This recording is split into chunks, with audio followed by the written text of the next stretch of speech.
Shalom, selamat malam saudara-saudara yang dikasihi oleh Tuhan. Pada malam hari ini kita akan bersama-sama bersekutu, mendengarkan firman Tuhan dalam rangka ibadah Kamis Putih. Kita bersama-sama mengingat dan mengenang cinta Tuhan kepada kita manusia. Saudara-saudara yang dikasihi oleh Tuhan, firman Tuhan dari Keluaran pasal 12 ayat 1 sampai 14. Saya akan membacakan ini bagi kita semua. Berfirmanlah Tuhan kepada Musa dan Harun di tanah Mesir. Bulan inilah akan menjadi permulaan segala bulan bagimu. Itu akan menjadi bulan pertama bagimu tiap-tiap tahun. Katakanlah kepada segenap jemaah Israel, pada tanggal 10 bulan ini, diambillah oleh masing-masing seekor anak domba menurut kaum keluarga. Seekor anak domba untuk tiap-tiap rumah tangga. Tetapi jika rumah tangga itu terlalu kecil jumlahnya untuk mengambil seekor anak domba, maka ia bersama-sama dengan tetangganya yang terdekat ke rumahnya haruslah mengambil seekor. Menurut jumlah jiwa tentang anak domba itu, kamu buatlah perkiraan menurut keperluan tiap-tiap orang.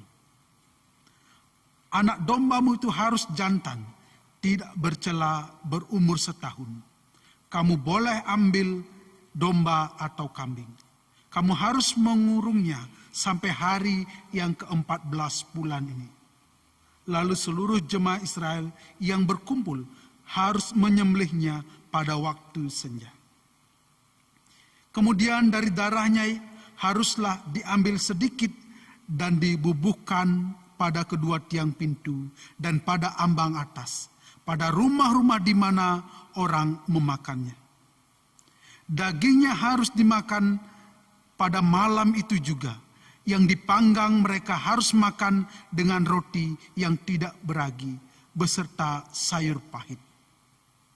Janganlah kamu memakannya mentah atau direbus dalam air, hanya dipanggang di api, lengkap dengan kepalanya dan petisnya dan isi perutnya. Janganlah kamu tinggalkan apa-apa dari daging itu sampai pagi. Apa yang tinggal sampai pagi, kamu bakarlah habis dengan api. Dan beginilah kamu memakannya. Pinggangmu berikat, kasut pada kakimu dan tongkat di tanganmu. Buru-burulah kamu memakannya, itulah Paskah bagi Tuhan. Sebab pada malam ini aku akan menjalani tanah Mesir, dan semua anak sulung dari anak manusia sampai anak binatang akan kubunuh. Dan kepada semua Allah di Mesir akan kujatuhkan hukuman. Akulah Tuhan, dan darah itu menjadi tanda bagimu pada rumah-rumah di mana kamu tinggal. Apabila aku melihat darah itu, maka aku akan lewat pada kamu. Jadi tidak akan ada tulah kemusnahan di tengah-tengah kamu. Apabila aku menghukum tanah Mesir. Hari ini akan menjadi peringatan bagimu. Kamu harus merayakan sebagai hari raya bagi Tuhan, turun-temurun.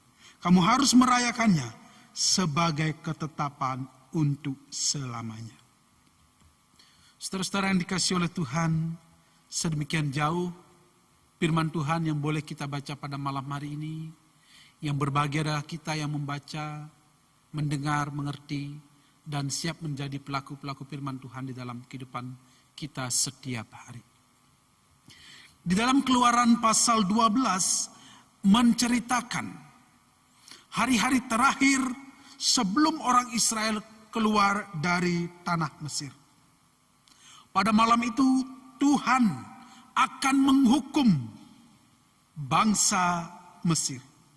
Lewat Musa dan Harun, Tuhan memerintahkan orang Israel untuk menyembelih masing-masing satu ekor anak domba atau kambing jantan yang tidak bercela dan berumur 1 tahun. Tuhan memberikan perintah dengan sangat mendetail tentang apa yang harus dilakukan berkaitan dengan anak domba dan anak kambing. Domba itu harus disembelih pada waktu senja. Kemudian darahnya diambil sedikit dan dibubuhkan pada tiang dan ambang atas pintu rumah, di mana orang Israel memakan daging itu. Apabila nanti Tuhan melihat darah di rumah orang-orang Israel, maka kematian tidak akan menghampiri orang yang di rumahnya terdapat tanda darah. Saudara-saudara yang dikasihi oleh Tuhan, Tuhan memberikan aturan bagaimana orang Israel harus memakan daging itu. Harus berikatkan pinggangnya, harus memegang tongkat, dan kakinya harus berkasut. Hal ini menjadi peringatan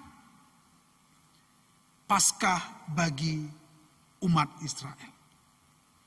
Saudara-saudara yang dikasihi oleh Tuhan, peristiwa keluarnya orang Israel dari perbudakan di Mesir adalah peristiwa yang sangat melekat dalam ingatan umat Israel.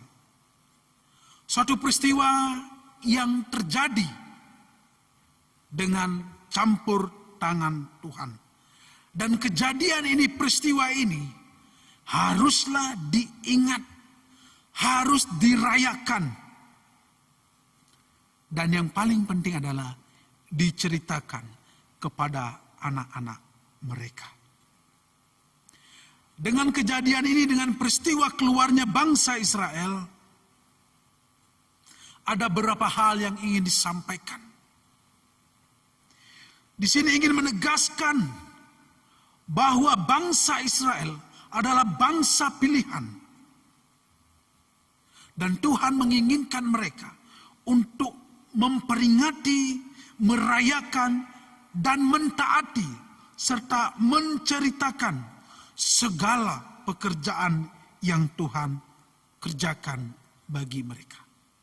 Jadi di sini saudara-saudara yang dikasihi oleh Tuhan, ada unsur merayakan, ada unsur mentaati, dan ada unsur menceritakan. Saudara-saudara yang dikasihi oleh Tuhan, kalau kita membaca introitus kita dari Mazmur 111 ayat 4. Di sini digambarkan peristiwa bagaimana pemazmur mengalami sendiri pekerjaan Tuhan yang sangat luar biasa yang dialami oleh pemazmur. Tuhan begitu memelihara mereka. Tuhan begitu memberkati pemazmur. Secara khusus di sini adalah Daud. Daud dipelihara oleh Tuhan. Daud diberkati oleh Tuhan. Kehidupannya senantiasa dilindungi oleh Tuhan.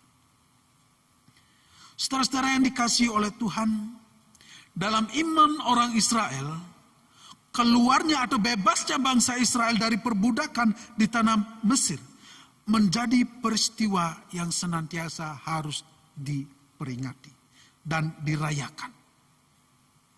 Peristiwa keluarnya umat Israel dari perbudakan di tanah Mesir sesungguhnya menjadi bayangan kepada peristiwa atas kematian Tuhan Yesus di kayu salib demi membebaskan umatnya dari dosa.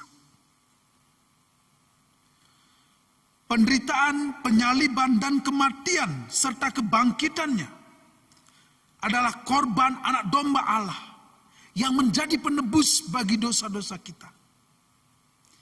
Kita yang dahulu hidup di bawah kuasa dosa, oleh karena peristiwa salib, kita menjadi orang-orang yang bebas dari kuasa dosa. Inilah kasih karunia Allah yang sangat besar yang boleh kita rasakan di dalam kehidupan kita.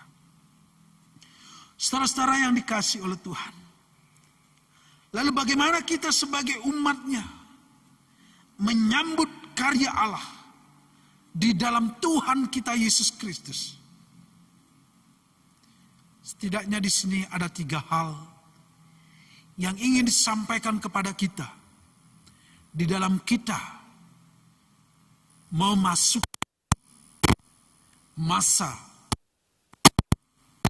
Yang pertama, saudara-saudara yang dikasihi oleh Tuhan, kita sebagai orang yang percaya, kita harus merayakan atau memperingati karya Allah di tengah-tengah dunia ini. Apa artinya merayakan atau memperingati? Merayakan dapat diwujudkan dengan mensyukuri bahwa sesungguhnya apa yang terjadi dalam hidup kita adalah karena kasih Allah. Ketika seorang menyadari bahwa hidupnya telah dibebaskan dari kuasa dosa, maka akan menjadi orang yang hidup penuh dengan syukur. Hal ini tentunya sangat berbeda, saudara-saudara yang dikasihi oleh Tuhan, dengan orang yang masih hidup di dalam dosa, yang hidupnya tidak dibebaskan oleh Tuhan. Mereka hidup tanpa pengharapan. Mereka hidup di dalam kuasa dosa.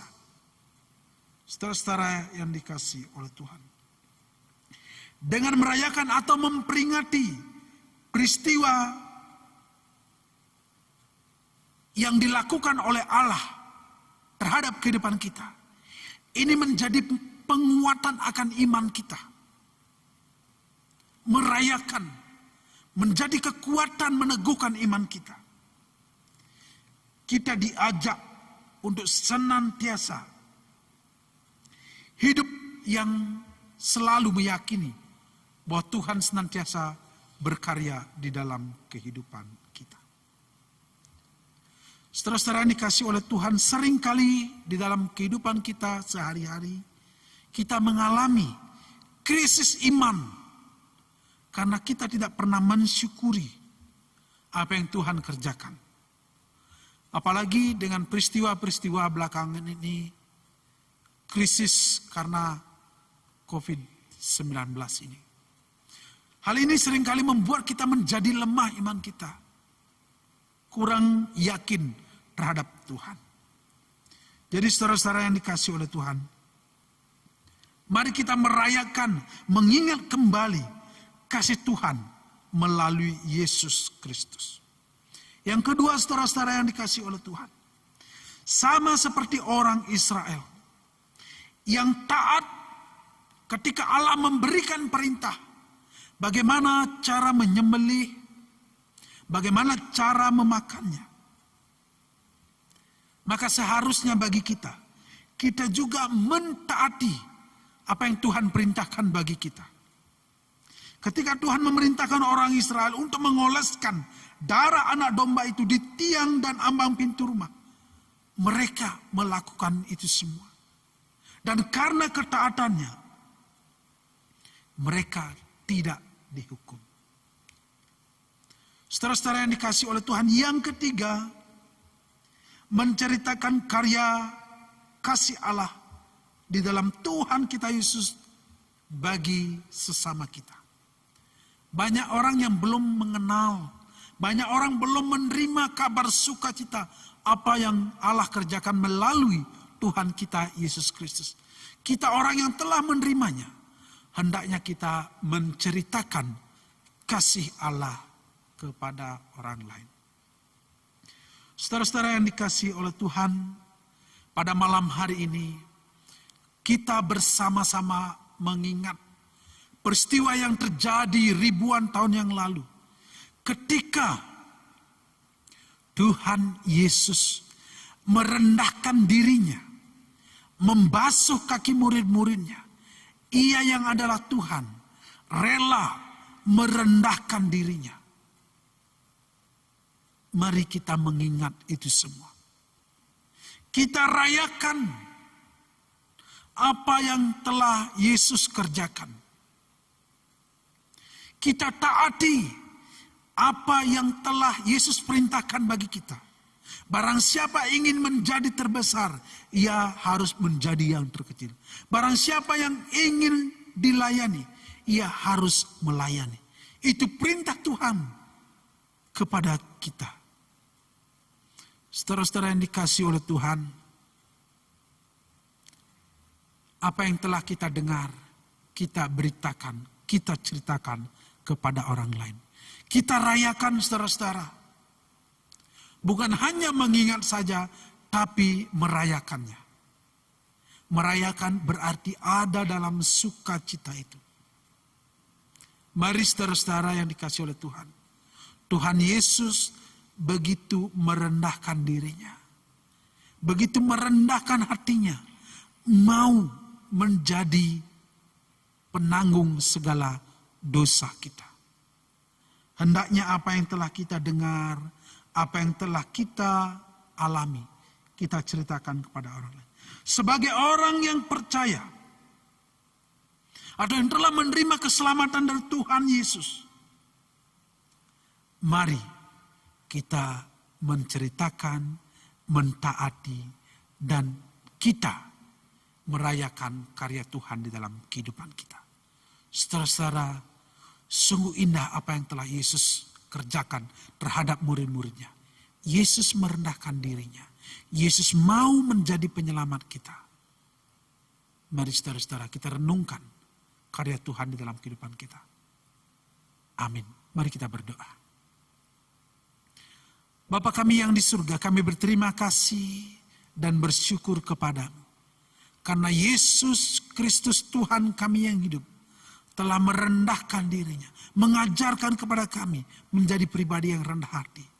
Yesus telah menjadi teladan iman bagi kami. Ajarlah kami untuk selalu merayakan karya Tuhan, mentaati apa yang menjadi perintah Tuhan, dan senantiasa menceritakan karya Tuhan bagi sesama kami. Di dalam nama Tuhan kami Yesus Kristus kami berdoa. Amin.